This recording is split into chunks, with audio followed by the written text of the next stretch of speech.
सभी बच्चों को नमस्कार। हम बात कर रहे हैं सीइंगेज अलजेब्रा की, जिसका चैप्टर 3 कॉम्प्लेक्स नंबर की हम बात कर रहे हैं। इसके तहत कॉन्सेप्ट एप्लीकेशन एक्सरसाइज 3.6 की बात कर रहे हैं। तो देखते हैं उसका नेक्स्ट क्वेश्चन। देखिए इसका थर्ड क्वेश्चन क्या कह रहा है, बहुत ध्यान से क्वेश्चन को पढ़िएगा। हम तब तक क्वेश्चन पढ़ रहे हैं, आप क्या पढ़ेंगे, आप अपनी किताब में पढ़िए, हम आपके सामने पढ़ रहे हैं और क्वेश्चन आपके सामने फ्लैश हो रहा होगा। क्वेश्चन कह रहा है कि if Z1 and Z2 and Z3 Z4, and नहीं लिखा है, Z1 Z2 and Z3 Z4 are two pairs of conjugate complex numbers, find the value of argument of Z1 upon Z4 in plus argument of Z2 upon Z3। हमको नहीं मालूम ये कैसे लगेगा। बोले अच्छा नहीं मालूम तो क्या के लिए वीडियो बना रहे हो। नहीं, हमें तो मालूम है, हम आपकी तरफ बैठ के बोल रहे हैं, मैं आपकी तरफ बैठा हूँ। हम जैसा बोलेंगे वैसा करते जा रहे हैं। कंसेप्ट क्लियर होना चाहिए, मतलब इसके पहले के जो कंसेप्ट हैं वो क्लियर होने चाहिए।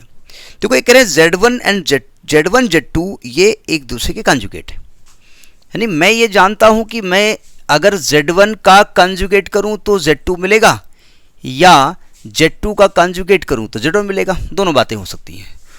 और यही काम Z3 Z4 के साथ है कि Z3 का कंजुगेट Z4 के इक्वल है, या Z4 का कंजुगेट Z3 के इक्वल है। ये गिवन है।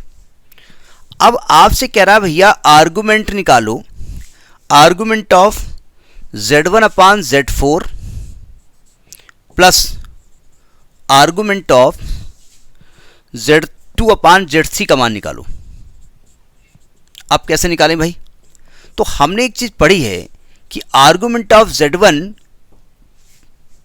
इंटू Z2 बराबर होता है argument of Z1 plus argument of Z2। यानी अगर ये दो प्लस में है तो इसको ऐसे मल्टीप्लाई में लिखा जा सकता है। ये हमने पढ़ा है, तो ठीक है उसी को लगा देते हैं। हम क्वेश्चन को इस तरीके से लगा रहे हैं कि कंसेप्ट तो क्लियर है हमारा, लेकिन हमको इसका आंसर नहीं मालूम।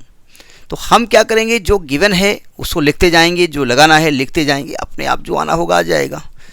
तो हमने कहा देखो भैया इसको हम चाहें तो argument of Z1 upon Z4 into Z2 upon Z3 लिख सकते हैं। आपने कहा हाँ। हमने कहा इसको लिख सकते हैं argument of Z1 Z2 upon Z3 Z4। आप कहेंगे हाँ। तो हमने कहा आर्गुमेंट ऑफ Z1 Z2 में एक रिश्ता है।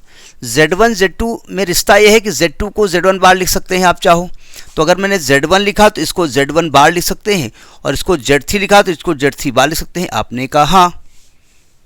कंसेप्ट क्लियर होना चाहिए। Z1 को Z1 बार से मल्टीप्लाई करें, कोई भी कॉम्प्लेक्स नंबर अगर उसके कंजुगेट से मल्टीप्लाई होता है तो उसका मॉड हो जाता है। यानी ये लिखा हुआ है आर्गुमेंट ऑफ मॉड Z1 का स्क्वायर अपान मॉड Z3 का स्क्वायर। आप कहेंगे हाँ। यह आएगा argument of mod Z1 upon Z2 का स्क्वायर। आप कहेंगे हाँ। इसके बाद आप कहेंगे ना, नहीं मालूम। देखो अगर ध्यान से देखें तो एक्चुअली ये एक रियल नंबर आएगा भाई। मॉड में आई तो आने वाला नहीं है। मैं मान लेता हूं कि ये ए आ रहा है, मैं मान लेता हूं। इसका आर्गुमेंट क्या होता है? आर्गुमेंट का मतलब किसी भी कॉम्प्लेक्स नंबर का 10, ये तो होता है। यानी एक्चुअली में आपको आर्गुमेंट निकालना है a प्लस 0b, ऐसे निकालना है। मतलब ये इसमें आई का टर्म नहीं है, 0i, i इंटू 0, नहीं रियल टर्म नहीं, आई का टर्म नहीं है इसमें, ठीक है। आई का इमेजरी पार्ट इसमें नहीं है। तो एक्चुअली ये जब निकालेंगे तो आएगा tan inverse b upon 0 upon a, तो आएगा tan इनवर्स 0, और ये 0 होता है। तो इसका आर्गुमेंट कितना हो जाएगा? 0। आंसर क्या आ रहा है? थर्ड का 0 आ रहा होगा, तो मैंने पहले से देख लिया था, मूड बना रहा था, ठीक है, स्टाइल मार रहा था। तो ये आपका कंसेप्ट एप्लीकेशन एक्सरसाइज 3.6 का थर्ड क्वेश्चन है। ठीक, next in the next video. नमस्कार।